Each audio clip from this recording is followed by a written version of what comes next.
Hello! Dans cette vidéo, on va créer une tourelle ennemie qui va nous prendre pour cible et nous tirer dessus quand on sera à portée.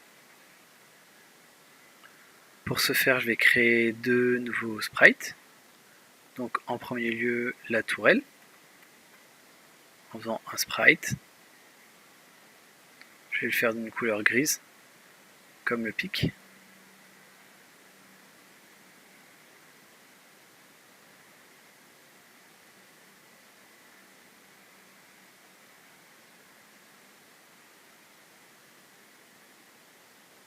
Voilà, et je vais le redimensionner. Voilà. Ça va être ma tourelle. Je vais la positionner par là. Maintenant, je vais créer aussi son projectile.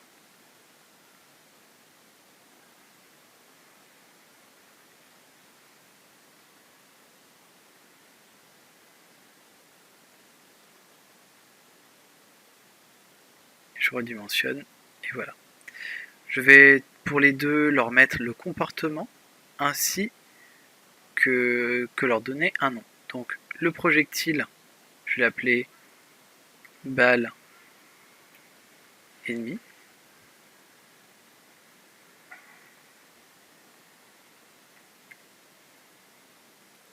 Et la tourelle, je vais l'appeler tourelle. Je vais leur donner aux deux leur comportement. Donc à lui, projectile, je vais lui donner le comportement projectile. Et à la tourelle, je vais lui donner le comportement tourelle.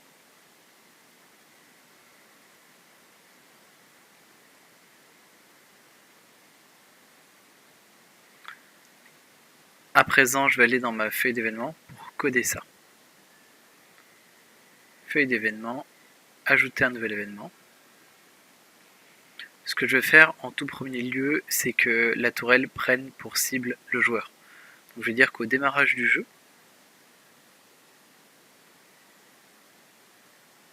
au démarrage de la scène, je voudrais que la tourelle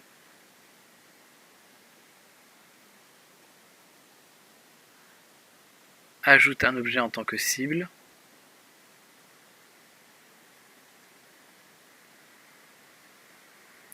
Donc c'est ajouter un objet en tant que cible et non pas acquérir une cible. C'est bien ajouter un objet en tant que cible. Et je vais sélectionner donc mon player. Il l'a pris pour cible, mais maintenant il faut que la tourelle puisse tirer les fameuses balles. Donc je vais ajouter un nouvel événement. Je vais choisir la tourelle. Je vais dire qu'au moment de son tir, au moment du tir, ajouter une action. Et je vais demander à ce que la tourelle fasse apparaître le projectile. Faire apparaître un autre objet. Je choisis le projectile ennemi. Je valide. On peut aller voir ce que ça donne.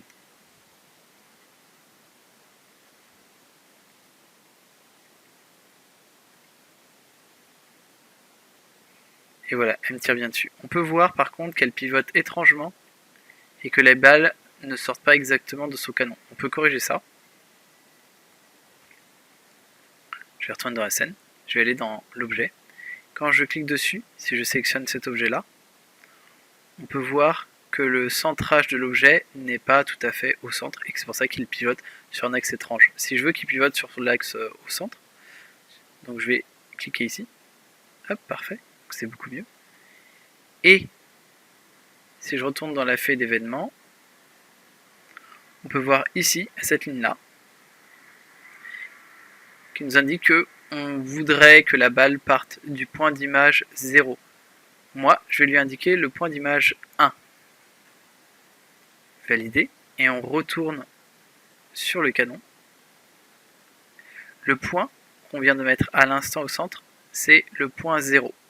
Si je veux que la balle sorte du canon, ici par exemple, eh bien je vais créer un nouveau point qui sera donc le numéro 1. Je vais faire ajouter un point d'image, c'est le 1. Le petit carré rouge est apparu et je vais lui dire que je voudrais qu'il sorte à peu près de là. À présent, j'ai juste à redimensionner un peu la balle qui était un peu grande. Je la mets aussi en dehors de la scène.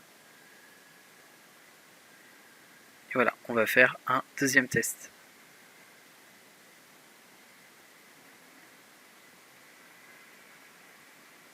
Et voilà, c'est pas mal. Là, il pivote bien et la balle tire bien. On peut paramétrer la tourelle. On peut paramétrer ici, par exemple, en cliquant dessus, la portée, pour savoir quand est-ce qu'on veut détecter le joueur. On peut aussi changer la vitesse de rotation, la cadence de tir, donc c'est à vous de paramétrer ça. Vous pouvez aussi aller sur la balle et dire que la balle soit par exemple plus rapide. Mais ça, c'est à vous de paramétrer ça en fonction de votre jeu. Voilà, vous avez un ennemi qui vous tire dessus. Il suffit juste de coder la balle pour qu'elle puisse vous toucher et vous retirer des points.